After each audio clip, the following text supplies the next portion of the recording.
સર્વોપરી ભગવાન સ્વામિનારાયણ કથાના પ્રવક્તા, ઉત્સવના નિર્માતા એવા મારા ખૂબ જ હેતવાળા શાસ્ત્રી સ્વામી નરોત્તમ પ્રકાશદાસજી સ્વામી, વક્તા તરીકે વિરાજમાન એવા ચેરમેન સ્વામી ડૉક્ટર સ્વામી ચંદુવલ્લભ સ્વામી. આજનો આ પ્રસંગ વસંત પંચમી નિમિત્તે ત્રિદિનાત્મક વસંત પંચમી મહોત્સવ, શિક્ષાપત્રી મહોત્સવ, એના વિશે ઘણા સંતો બોલ્યા.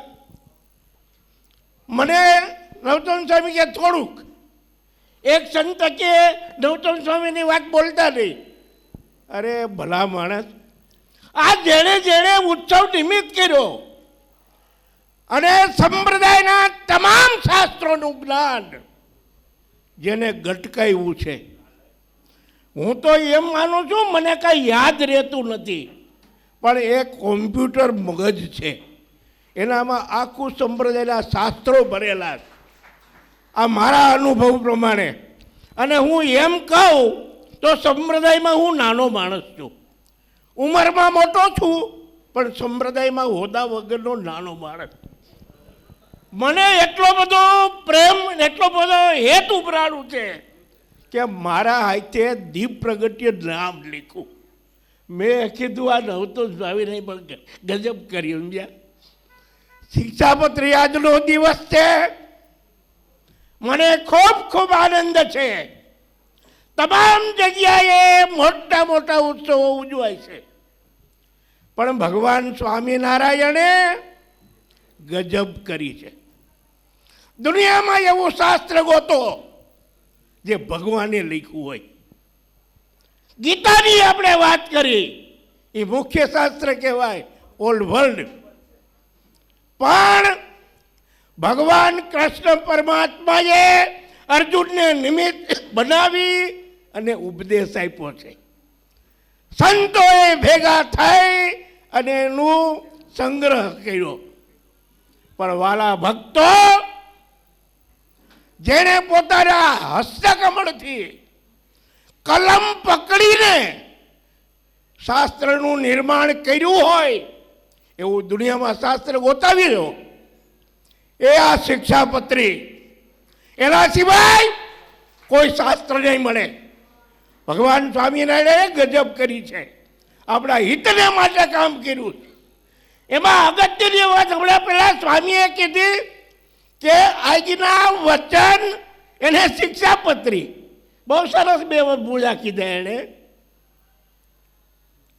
4 પાયા છે કોઈ પણ સંપ્રદાયના: ધર્મ, જ્ઞાન, વૈરાગ્ય અને ભક્તિ. એમાં વચન વાત કરીને એમાં જ્ઞાન, ધર્મ આવી ગયો. ધર્મ કોને કહેવાય? પહેલો પાયો મજબૂત છે. શિક્ષાપત્રીમાં ભગવાને કીધું ધર્મ તે ધર્મસૂતના વચન. ધર્મસૂત એવા ભગવાન સ્વામિનારાયણ, એના જે વચન એનું નામ ધર્મ. એના વચન ક્યાં? તો શિક્ષાપત્રી.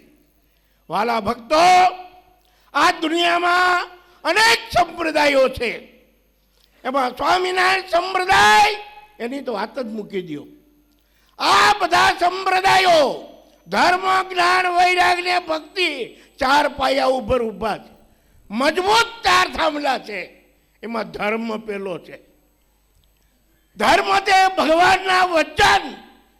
જે સંપ્રદાય ભગવાનના વચન એનું પાલન મજબૂત રાખશે તો એ ધર્મ ટકી રહે. પણ ધર્મના વચન જે છે એ જીવનમાં અપનાવે નહીં અને મોટી મોટી વાતો કર્યા કરી તો એ બહુ ટકે નહીં.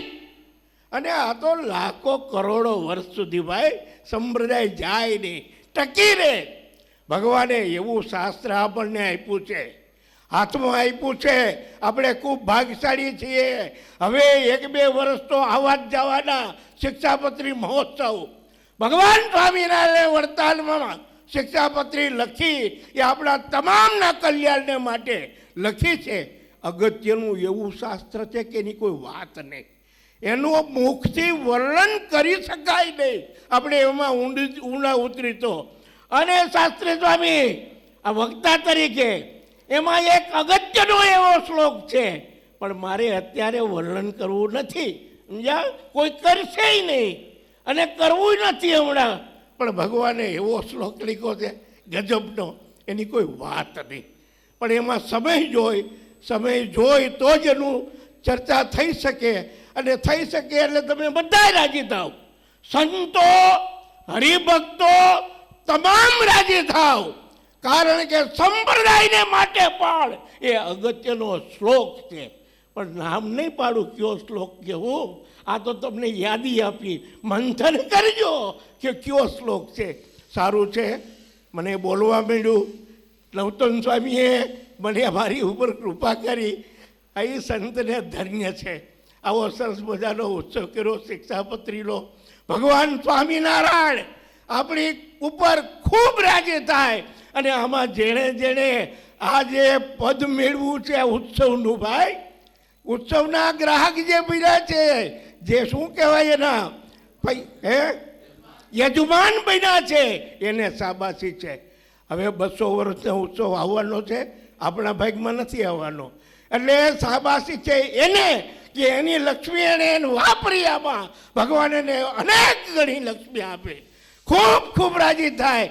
હરિકૃષ્ણ મહારાજ એવી ભગવાનને પ્રાર્થના કરી મારું વક્તવ્ય પૂરું કરું છું. સહજાનંદ સ્વામી મહારાજની